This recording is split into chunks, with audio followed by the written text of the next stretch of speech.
সবাইকে স্বাগত জানিয়ে শুরু করছি। স্ক্রিনে দেখতে পাচ্ছেন বাংলাদেশ পল্লী বিদ্যুতায়ন বোর্ড সহকারী পরিচালক যে পদটা রয়েছে সেই পদের পরীক্ষা ৭/২/২০২৫ অনুষ্ঠিত হয়েছে এবং এই পরীক্ষার ম্যাথামেটিক্স যে অংশটা রয়েছে মোটামুটি ২০টা গণিত এসেছিল। তো যে কয়টা আমরা করতে পারি আজকের এই লেকচারে আমরা সেই গণিতগুলো আপনাদেরকে করে দিব সিরিয়াল অনুযায়ী, আর সাম্প্রতিক সময়ের গণিত প্রশ্নগুলো আমি সমাধান করে দিচ্ছি যাতে করে আপনারা ধারণা পেতে পারেন যে কোন ধরনের প্রশ্নগুলো পরীক্ষায় আসছে এবং আপনাদের প্রস্তুতিটা কিভাবে নিতে হবে, কি পরিমাণ প্রশ্ন রিপিট হচ্ছে সেখান থেকে এটাও কিন্তু আপনারা বুঝতে পারবেন। তো চলেন আমরা সরাসরি প্রশ্নে চলে যাচ্ছি। স্ক্রিনে গণিতের প্রথম যে প্রশ্নটা রয়েছে সেটা আপনারা দেখতে পাচ্ছেন। এই ১ নম্বর অঙ্কটাতে কি বলা হচ্ছে ভালো করে একটু খেয়াল করে দেখেন। 0, 1, 2 এবং 3 দ্বারা গঠিত 4 অঙ্কের বৃহত্তম এবং ক্ষুদ্রতম সংখ্যার বিয়োগফল কত? তাহলে নিঃসন্দেহে আপনারা 4 অঙ্কের বৃহত্তম সংখ্যা এই 4টা অঙ্ক দ্বারা গঠিত এবং 4 অঙ্কের ক্ষুদ্রতম সংখ্যা এই 4টা অঙ্ক দ্বারা গঠিত আপনারা নিশ্চয়ই করতে পারবেন। আমরা আগে বড় সংখ্যাটা তৈরি করব। তাহলে 3, 2, 1, 0, তার মানে আমরা 3, 2, 1, 0 বড়টা আমরা কিন্তু বের করে ফেললাম, 4 অঙ্কের বৃহত্তম সংখ্যা। এবার আমরা 4 অঙ্কের ক্ষুদ্রতম সংখ্যাটা যদি বের করতে চাই, আমরা শুরুতে যদি 0 দেই তাহলে কিন্তু সেটা 3 অঙ্কের সংখ্যা হয়ে যাবে। আমি যদি বলি 0, 1, 2, 3, 123 হচ্ছে সবচেয়ে ছোট সংখ্যা, কিন্তু দেখেন এই সংখ্যাটা কিন্তু 3 অঙ্কের তৈরি হয়েছে। তো আমাদের তৈরি করতে বলেছে কিন্তু 4 অঙ্কের, ঠিক আছে? এই জন্য আমরা করব কি, 0টা 1-এর পরে দিয়ে দিব, তার মানে আমরা দিব 1, 0, 2, 3। এই যে দেখেন, মানে এই 4টা অঙ্ক দ্বারা আপনারা এর চেয়ে ছোট সংখ্যা তৈরি করতে পারবেন না। আপনারা একটু এদিক ওদিক করে দেখেন, কিন্তু 1023-এর চেয়ে ছোট সংখ্যা আপনারা কখনোই বানাতে পারবেন না। তাহলে আমরা করলাম কি, 1, 0, 2, 3 এটা তৈরি করলাম। এই দুটো সংখ্যার কি জানতে চাচ্ছে, বিয়োগফল কত? তাহলে এই দুটো সংখ্যা যদি আমরা এখন বিয়োগ করি, উপরে 10 নিচে 3, তার মানে বিয়োগ করলে 7, হাতে 1, 2 রেখে 3, 3 আছে 11 মিলাতে কত হবে 8, হাতে 1, 1 আর উপরে 2, তার মানে 1 আর 3-এর থেকে 1 গেলে 2, 2187 আমাদের সঠিক উত্তর। দেখেন ঘ নম্বর যে অপশনটা রয়েছে সেটা। এবার আমরা এটা মুছে দিয়ে পরের অঙ্কে চলে যাচ্ছি। তো দেখেন পরের অঙ্কটাতে কি বলা হচ্ছে, আপনারা একটু ভালো করে খেয়াল করে দেখেন। এই অঙ্কটা দেখেন, বলা হচ্ছে 1.16 এর সাধারণ ভগ্নাংশ কোনটি? নিঃসন্দেহে বোঝেন আপনারা সাধারণ ভগ্নাংশ কি জিনিস। তো আমি অঙ্কটা আগে তুলছি। 1.16 সাধারণ ভগ্নাংশ মানে হচ্ছে এইভাবে, মনে করেন উপরে x নিচে y, এই আদলে আমরা সাধারণ ভগ্নাংশ তৈরি করে থাকি। অথবা এখানে কিন্তু প্রত্যেকটাই দেখেন মিশ্র, অর্থাৎ সামনে কিন্তু প্রত্যেকটার 1 রয়েছে।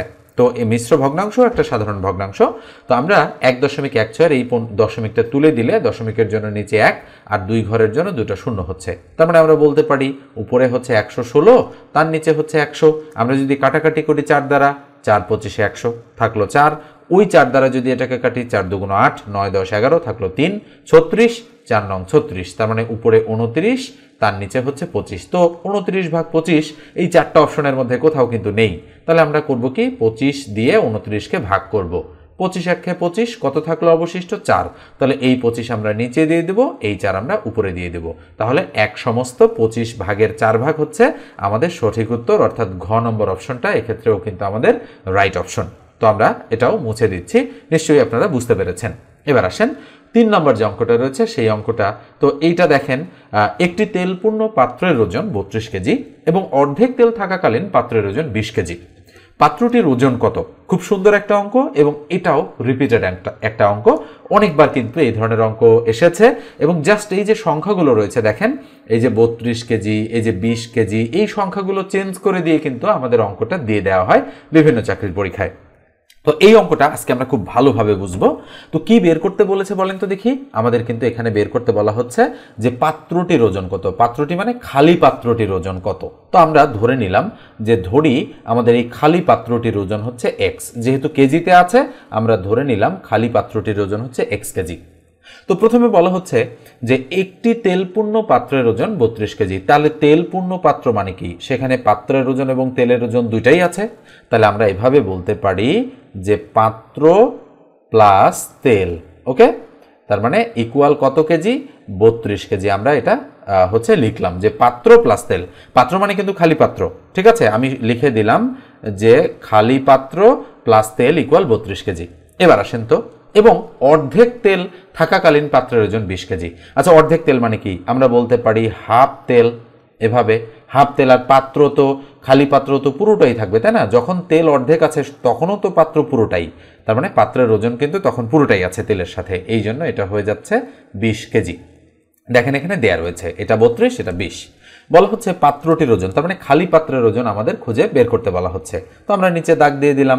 আমরা কি করব, আমরা বিয়োগ করে দিব, এবার মাইনাস করে দিলাম, এটাও মাইনাস করে দিলাম, এটাও মাইনাস করে দিলাম।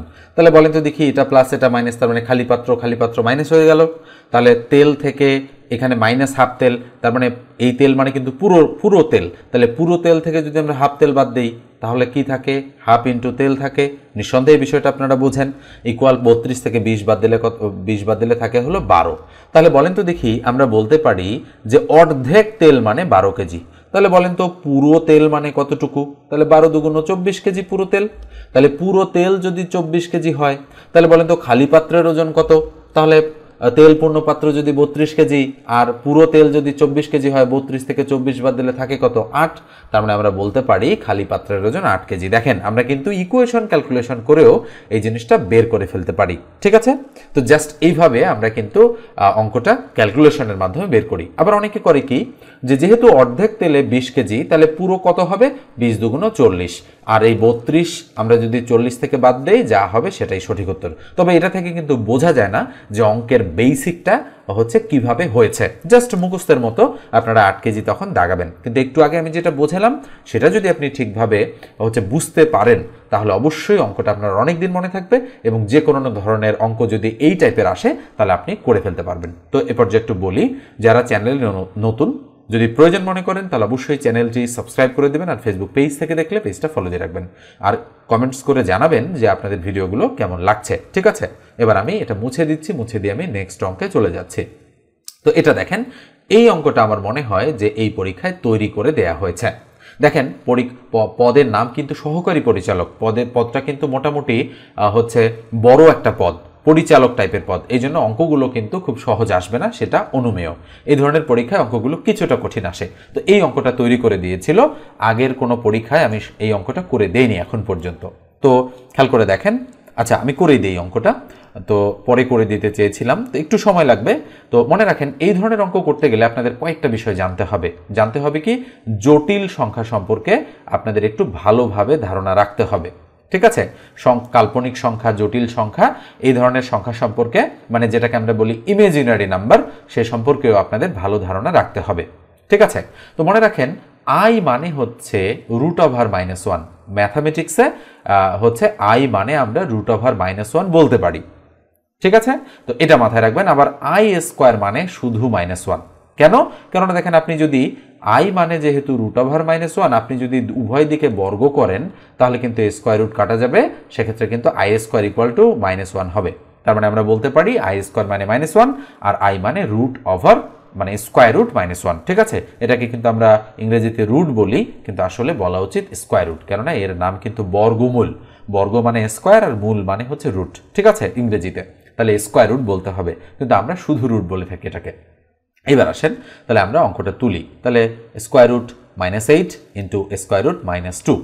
তাহলে বলেন তো দেখি, এই জিনিসটাকে মানে রুটের ভিতরে যখন মাইনাস থাকে তখন কিন্তু আমাদের ক্যালকুলেশন করতে প্রবলেম হয়। তো এই জন্য আমরা করব কি, এই ফরম্যাটে এটাকে নিয়ে আসার চেষ্টা করব। আমরা করব কি, -1 × 8 এভাবে ভিতরে ক্যালকুলেশন করব, ইকুয়াল -1 × 2। খেয়াল করে দেখেন, গুণ করলে কিন্তু আবার -8 হচ্ছে, এখানে গুণ করলে কিন্তু আবার -2 হচ্ছে।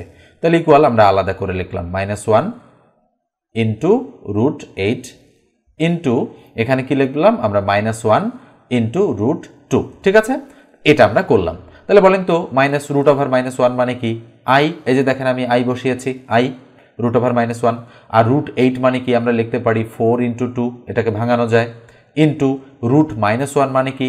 i, আর এখানে √2 থাকলো। তাহলে ইকুয়াল আমরা কি লিখতে পারি এখানে বলেন তো দেখি, i ইন্টু, এই যে 4 কে আমরা আলাদা করতে পারি, √4 × √2 ইন্টু i আর √2। দেখেন এই পুরো লাইনটা। তাহলে এই 4 মানে কি? 4 মানে কিন্তু 2 এর উপর স্কয়ার রুট কাটা গিয়ে 2 থাকে। তার মানে আমরা বলতে পারি i × 2 × √2 × i √2। এখন পর্যন্ত কিন্তু আমরা এই লাইনটা পেয়েছি। এই লাইনটা আমি এখানে একটু মুছে দিয়ে আপনাদের ক্যালকুলেশন করে দিচ্ছি, যেহেতু জায়গা কম রয়েছে। দেখেন আমি একটু অন্য কালার ব্যবহার করছি। তো তো খেয়াল করে দেখেন কি হবে, এই যে প্রত্যেকটাই তো গুণ অবস্থায় আছে, দেখেন এখানে i into 2 into √2 into i into √2। ওকে, মানে প্রত্যেকটাই গুণ অবস্থায় রয়েছে এখানে। তাহলে কয়টা i আছে? 2টা, তার মানে i এর উপর স্কোয়ার হচ্ছে, ইন্টু 2 আছে, একটা 2 বসালাম, আর √2 আছে 2টা, তার মানে √2 তার উপর আমি স্কোয়ার দিয়ে দিলাম। দেখেন ক্যালকুলেশন, তাহলে স্কোয়ার রুট কাটা গেল, তাহলে কি থাকে? i square. আচ্ছা বলেন তো i স্কোয়ার মানে কি? এই যে -1, তাহলে i স্কোয়ারের জায়গায় আমি -1 বসালাম, ইন্টু 2 ইন্টু স্কোয়ার রুট কাটা গিয়ে 2 থাকে। তাহলে বলেন তো দেখি এখানে 2 2 4, 4 1 4, তার মানে -4 হয় কিনা? এই যে দেখেন, এবারে আমরা অ্যান্সারটা কিন্তু -4 বের করতে পেরেছি। তো আমি বলেছি যেহেতু পদটা কিছুটা হচ্ছে বড় পদ, তো এই জন্য পরীক্ষার অঙ্কগুলোও কিন্তু কিছুটা কঠিন থাকতে পারে, তবে সব ধরনের পরীক্ষায় কিন্তু এই অঙ্কগুলো আসে না, বিশেষত কিছুটা বড় পদের পরীক্ষায় এই অঙ্কগুলো আসতে দেখা যায়। তো যাই হোক, সবার এই অঙ্ক মানে পারতে হবে এমনটা না, কিন্তু যারা হচ্ছে করতে পারেন তাদের অঙ্কে কিন্তু মোটামুটি ভালো একটা জ্ঞান রয়েছে, এটা ধরে নেওয়া যায়। এবার আসেন এটা মুছে দিয়ে আমরা পরের অঙ্কে চলে যাচ্ছি। তো আমরা পরেরটা দেখি কি বলা হচ্ছে। বলা হচ্ছে নিচের কোনটি 0.45 সমান? 0.45 সমান, তার মানে এটা একটা দশমিক রয়েছে, 0.45 রয়েছে। তো আমরা দেখতে পাচ্ছি এখানে পার্সেন্টেজ আকারে কিন্তু জিনিসগুলো রয়েছে। আমরা যদি পার্সেন্টেজটা দশমিকটা তুলে দেই তাহলে থাকে একটা 1 আর 2 ঘরের জন্য 2টো 0, তার মানে উপরে 45, তার নিচে কত থাকে? 100 থাকে। আচ্ছা বলেন তো দেখি 45/100 আমাদের 45% নির্দেশ করে কিনা? অবশ্যই, কেননা পার্সেন্টেজে অ্যান্সারগুলো রয়েছে। তাহলে আমরা তো বলতে পারি যে 45% মানে কি? মানে হচ্ছে উপরে 45, তার নিচে 100, আর এই জিনিসটাই রয়েছে এখানে, তার মানে এটা আমরা লিখতেই পারি। জাস্ট একটু ব্যতিক্রমভাবে কিন্তু অঙ্কগুলোকে এখানে উপস্থাপন করা হয়েছে। তো হচ্ছে অঙ্কগুলো কিন্তু আমরা দেখতে পাচ্ছি যে বেশ কিছুটা মানে হচ্ছে আলাদা ধাঁচের। হ্যাঁ, যেহেতু পরীক্ষা হচ্ছে আলাদা, এই জন্য অঙ্কগুলোও কিন্তু আলাদা। এবং এই ধরনের পরীক্ষায় আপনারা হয়তো পল্লী বিদ্যুতায়ন বোর্ডের পরীক্ষায় আপনারা হয়তো অনেকেই অংশগ্রহণ করেননি, মানে খুব কম সংখ্যক পদের জন্য তারা সার্কুলার ছাড়ে, হচ্ছে পদ সংখ্যাও কিন্তু অনেক কম থাকে। কিন্তু আমি দেখতে পাচ্ছি যে অঙ্কগুলো কিন্তু কিছুটা ব্যতিক্রম মানে ভাবে উপস্থাপন করা হয়েছে এখানে। তো এগুলো যদি আপনি শিখতে পারেন তাহলে ব্যতিক্রম আসলেও কিন্তু আপনি পরীক্ষার হলে করে দিতে পারবেন। দেখেন এটা কি বলা হচ্ছে, আয়করের হার 20% থেকে 25% বৃদ্ধি পায়।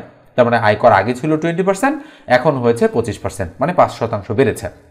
এক ব্যক্তির মোট আয় 40,000 টাকা হলে তার আয়কর কত বাড়ে? তার মানে এক ব্যক্তির মোট আয় যদি 40,000 টাকা হয় তার আয়কর কত বাড়ে? তার মানে বলেন তো দেখি, তার মানে আগে পার্সেন্টেজ কত ছিল? 20, তার মানে আমরা 40,000 টাকার উপর দেখি তো 20% কত ছিল। তাহলে 20% মানে 20/100, এই শূন্য আমরা কেটে দিলাম। তাহলে 4,000কে 2 দ্বারা গুণ করলে কত হবে? 8,000। তার মানে 8,000 টাকা সে আগে আয়কর দিত, মানে বৃদ্ধি পাওয়ার আগে। এবার 40,000 টাকা তার বেতন, তাহলে নতুন আয়কর হয়েছে 25%, তার মানে উপরে 25, তার নিচে 100, তাহলে 2 ক্রস করে দিলাম। তাহলে 400কে 25 দ্বারা গুণ করলে কত হবে? 4×25 100, আর এই শূন্যটা মানে 4×25 100, আর এই 2 শূন্য আমি এখানে দিয়ে দিলাম, তাহলে 10,000 টাকা। তাহলে বর্তমান টাকা আয়কর দিতে হচ্ছে 10,000 টাকা, আগে সে আয়কর দিত 8,000 টাকা। তাহলে এক ব্যক্তির মোট আয় 40,000 টাকা হলে তার আয়কর কত বাড়ে? তার মানে কতটুকু বেড়েছে বলেন তো দেখি? 10,000 থেকে 8,000 বাদ দিলে 2,000 টাকা তার আয়কর বেড়েছে। তার মানে নিশ্চয়ই বুঝতে পারছেন যে প্রশ্নটা কিভাবে করা হয়েছে, আমরা ক্যালকুলেশন করে জাস্ট কিভাবে বের করলাম। এবার আমরা পরেরটা দেখি। তো মোটামুটি দেখেন এই অঙ্কটা কিন্তু একটা বড় ধাঁচের অঙ্ক এসেছে। বলা হচ্ছে হাসান সাহেব ব্যাংকে 5,000 টাকা জমা রাখলেন এবং ঠিক করলেন যে আগামী 6 বছর তিনি ব্যাংক থেকে টাকা উঠাবেন না। ব্যাংকের বার্ষিক মুনাফা 10% হলে 6 বছর পর তিনি কত মুনাফা পাবেন? অঙ্কটা কিন্তু ইচ্ছা করেই একটু বড় করে দিয়েছে তারা, কিন্তু অঙ্কটা ছোট কিন্তু বড় করে দিয়েছে। আচ্ছা বলেন তো দেখি এই অঙ্কে কোথাও চক্রবৃদ্ধি কথা লেখা আছে কিনা? অবশ্যই না। তার মানে এটা সরল সুদের অঙ্ক। তার মানে আমাদের কি বের করতে বলেছে? মুনাফা। তার মানে আই ইকুয়াল টু হোয়াট, এটা আমাদের বের করতে বলেছে। তো আমরা জানি যে সরল মুনাফার ক্ষেত্রে সূত্র হচ্ছে আই ইকুয়াল টু PRN। এখানে আই মানে সুদ বা মুনাফা, পি মানে আসল বা মূলধন, আর মানে সুদের হার বা মুনাফার হার, আর এন মানে বছর বা সময়। তার মানে আই এর মান বের করতে বলেছে, তাহলে আই বের করবো আমরা। তাহলে পি মানে আসল কত টাকা? 5,000, তাহলে বসাই দিলাম 5,000 টাকা, ইন্টু সুদের হার কত? সুদের হার হচ্ছে 10%, তাহলে 10% মানে উপরে 10, তার নিচে 100, আর এন মানে কয় বছর? 6 বছর। যেহেতু তিনি 6 বছরের জন্য ব্যাংকে রাখবেন টাকাটা এবং উঠাবেন না, তাহলে 6 দিয়ে দিলাম। তাহলে 2 শূন্য 2 শূন্য ক্রস করলাম, 10 দ্বারা 5কে গুণ করলে 50, তার মানে এখানে 500 হলো, তার মানে 50 দ্বারা 10কে গুণ করলে কত হয়? 500 হয়। গুণন কত? 6। তাহলে 5 6 30 দিয়ে দিলাম, আর এই 2 শূন্য আমরা বসাই দিলাম এখানে, এই শূন্য এই শূন্য, তাহলে কয় হাজার টাকা হলো? 3000। তার মানে দেখেন সহজ অঙ্কটা জাস্ট কথার মাধ্যমে অনেক বড় করেছে তারা। ওকে, তো এই হচ্ছে আমাদের আজকের আলোচনা। এই অঙ্কগুলোকে আমরা মানে এই হচ্ছে বাংলাদেশ পল্লী বিদ্যুতায়ন বোর্ডের যে পরীক্ষা, এই পরীক্ষার অঙ্কগুলোকে আমরা 2 পার্টে বিভক্ত করলাম। যেহেতু অঙ্কগুলো কিছুটা অন্য ধরনের, মানে ভিডিওটা 40 মিনিটের মতো হয়ে যেতে পারে, এই জন্য আমি 2টা পার্ট করে এই মানে 15 মিনিট হচ্ছে ক্লাসটা নিলাম এখানে, আর বাকি 15-20 মিনিট আমি পরের লেকচারে আপনাদেরকে এটা আপলোড করে দেব। ঠিক আছে, তো ধন্যবাদ সবাইকে। আমার কাছে যদি অনলাইনে আপনারা চাকরির গণিত শিখতে চান একেবারে ধরে ধরে শূন্য থেকে, তাহলে অবশ্যই 01642702760 এই নাম্বারে হোয়াটসঅ্যাপে যোগাযোগ করবেন, অবশ্যই টেক্সট দিয়ে। ঠিক আছে, তো ভালো থাকবেন, সুস্থ থাকবেন।